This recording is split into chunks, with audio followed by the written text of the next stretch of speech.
Next item. In the next move made by Kim and the Trust, several agencies and their organisations were notified that due to their inability to protect the financial system of America, they were removed entirely from seeing into the financial system, period. They're also removed from messing about within the financial system, and a key point, they are no longer being allowed to maintain any set of books. Oops. Final intel item. There may be a bit more later. The first, the one with the two sub-intel items. This intel item covers those two. The backstory about Iran, Israel, Saudi and Yemen is all about shipping lanes, and hence the principality created known as Tel Aviv due to the port of Jaffa. Now the Ayatollah Khomeini, Iran, Netanyahu, Israel, Bush, America and the Saudi princes were all in on a deal to export cheap oil out of Iran. Oops. Khomeini was a trustee of the trust also previously. Those four between them created the conditions where they could pilfer cheap, or in some cases free, oil out of Iraq and Iran. But to create those conditions, you need to have an enemy, and then a subsequent military presence in the area to pull that off.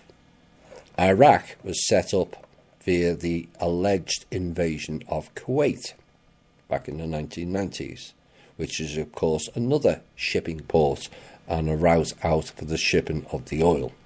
That led to the Gulf War I, and the presence was established. Now prior to that, in 1984, Iran was set up as the future boogeyman, with the same four countries participating, including Iran, or Mr. Khomeini at the least. And Iran was sold nuclear weapons in 1984 by which country? Israel. We have the documented proof. So you have all the rhetoric and fear given to the Jewish people of Iran is going to attack us, and they are close to building nuclear weapons to bomb us, when their leaders gave the so-called enemy Iran nuclear weapons to begin with 35 years back. So Iran doesn't have to build any nuclear weapons. Israel gave that to them. But it's all set in the stage, you see. It's all part of the illusion game, and why you cannot point fingers at certain countries. It's not the countries per se, it's the programs and the puppet lackeys behind it. And Khomeini, Netanyahu, Bush and the Saudi princes are puppet lackeys. They're nowhere near the top of the control system. None of them. So these four groups essentially divvy up the oil flow and take over the ports to export it out. America's portion goes to Houston, Texas. And this also involves Aramco, Saudi Arabia.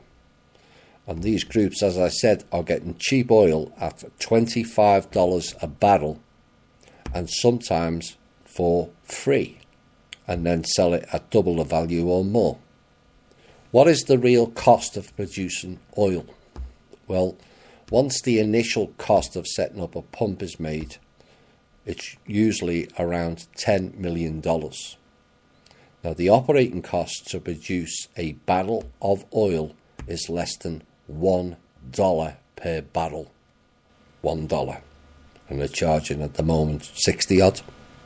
And yet they're raping countries and the people with ridiculous profit margins for something that is now 100 years out of date technology. Bacteria poop. Fossil fuel. Nope. Bacteria poop. Now the Gaza Strip, which is also a coastal poor place, was annexed because it has a massive gas field underneath it also. So these same clowns can control that. The Golan Heights, which in 2015 was found to have a massive gas and oil field, no surprise, and the main company there is called Genie Oil, whose head guy is Howard Jonas. It's like deja vu again. Born in New York and born to Jewish parents.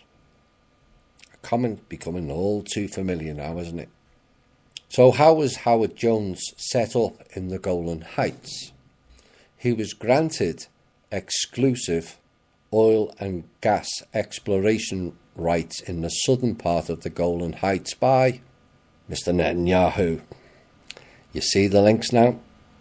Of course, neglecting the fact that it is sovereign territory and doesn't belong to Israel, but we are told we have to overlook that fact because Israel is our friend. Really? Try telling that to the 34 killed and 174 wounded Americans on the USS Liberty that they're our friends.